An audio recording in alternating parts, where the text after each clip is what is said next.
proud to be appointed Brand Ambassador of the Indian Film Festival of Melbourne for the second time in a row. Thank you very much, Me Too and Mind Blowing Films, and the State of Victoria, the Honourable Minister. It's wonderful to have met you, and you promised me that you will wear a sari to the inauguration of the film festival, and I promise to carry you a red sari. There's no turning your back on it now. I've had a wonderful 2 years as in 2 visits to Melbourne. My first visit was as a guest at a festival where some of my films were screened, and what struck me about Melbourne was the warmth with which people receive you there. Besides, of course, the great food, I try and keep away from the food, at least in front of others. It's wonderful the way they've embraced everything Indian, and I really want to personally say thank you very much to the State of Victoria for the great support to this particular festival, to everything Indian.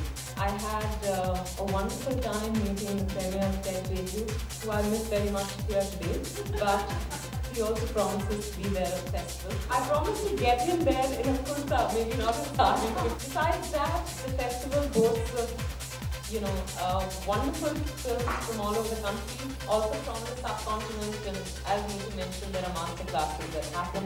They also give a lot of impetus to short filmmakers, which is really wonderful because they rarely get the right platform to showcase their works.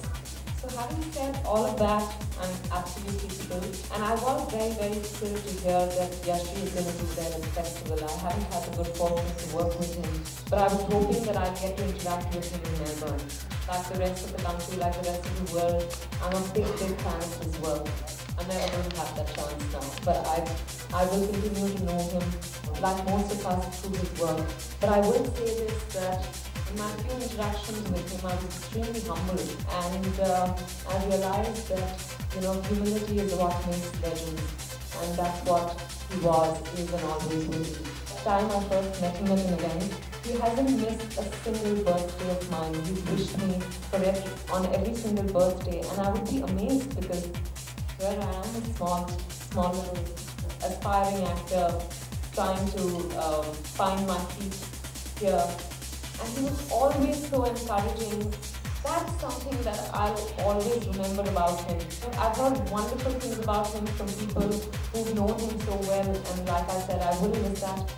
But I and the Indian Film Festival of Melbourne and the whole of Melbourne will celebrate him and his work. He will live on forever through his work. Thank you very much.